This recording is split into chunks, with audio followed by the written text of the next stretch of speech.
Hi guys, good evening. Mag-istorya ta guys before ko matulog. Giningon ako vlog.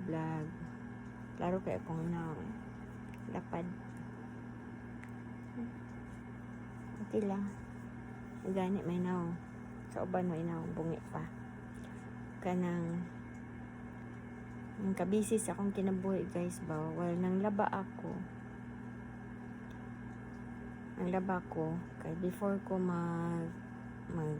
before ko matulog, ang laba man jud ko daan ana mangusok ko niya ikaugma na nako waswasan kay para matipid ko sa oras ikabuntag ba.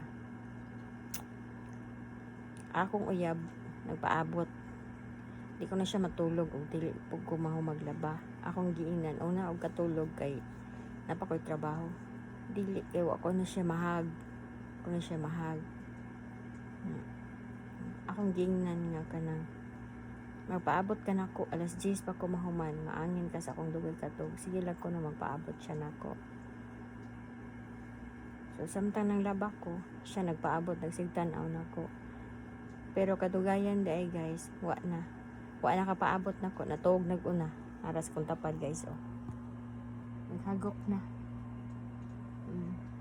Magpaabot ko na siya nako maglaba kay dili ko na siya katug ug dili may magtapad kay wa siya mahag.